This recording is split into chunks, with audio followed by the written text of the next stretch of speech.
The liberal media, again, have picked the side against President Trump. It's pretty much on everything. But this time it's about pushing back on his own fight against violent crime in Washington, D.C. The president, as you know, at this hour was announcing that he would take federal control of the D.C. police. And now we know he's done that with National Guard troops just a few minutes ago showing up in the nation's capital. We had that brand new video of them arriving. One CNN analyst live posted the announcement and wrote this: "I cannot stress enough how dangerous this deployment/takeover is. It is intended to create more confusion and crime." Other journalists blew up on TV.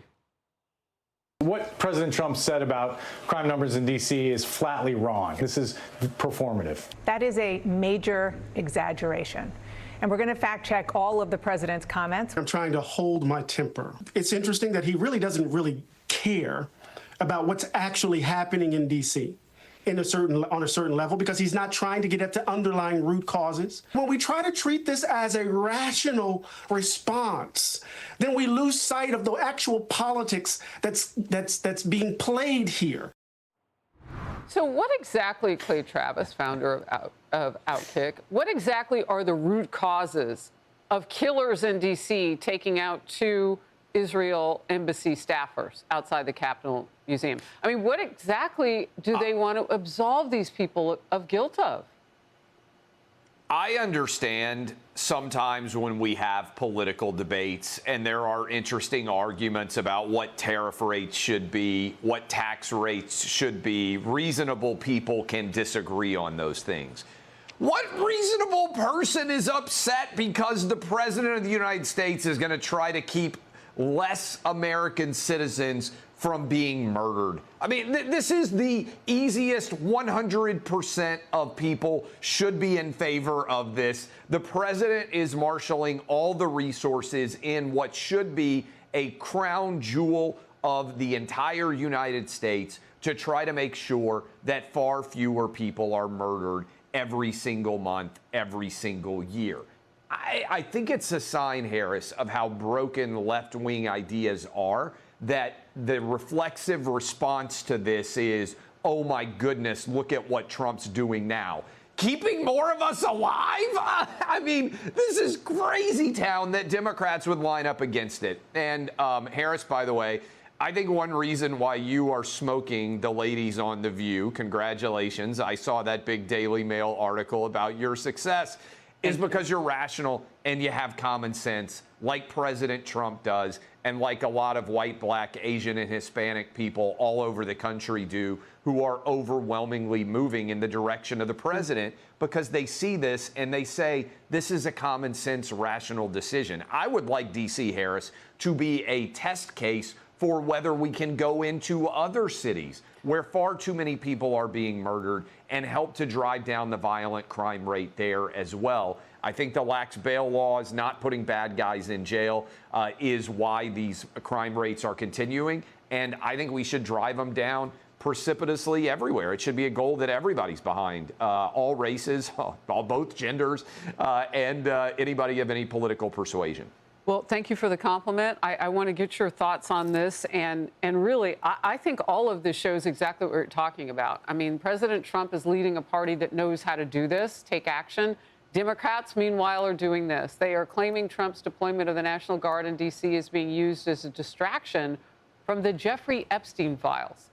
Senator Patty Murray posted this. He's a pathetic wannabe dictator who wants to distract you from his connection to the Epstein files. Representative Jim McGovern saying, don't fall for the distraction. Trump could release the Epstein files right now if he wanted to. Why won't he? But CNN's data reporter revealed Americans don't care about the story. Watch this. Take a look here. Google searches for Epstein down 89% versus just 3 weeks ago, falling through the floor. At this particular point, the American people's interest in this story, it's quickly becoming something of a nothing burger. I would just say this. Donald Trump has some of the best political instincts of any politician I've seen. And on this particular issue, you see it full well and clear, because he has been saying, you know, this is not an issue. And it turns out that a lot of the American public actually seem to agree with him. Oh, Clay, when the facts get in the way of the story. Well, first of all, Trump is trying to get the grand jury overall papers and transcripts released here, and they won't do it. So, second, Trump is trying to release as much information as he can on the Epstein files. Third, and this is the most important part, where were all these Democrats when they had control of the Attorney General's office and when they were in power for 4 years and they asked for absolutely nothing to take place? I think the American public is seeing through this.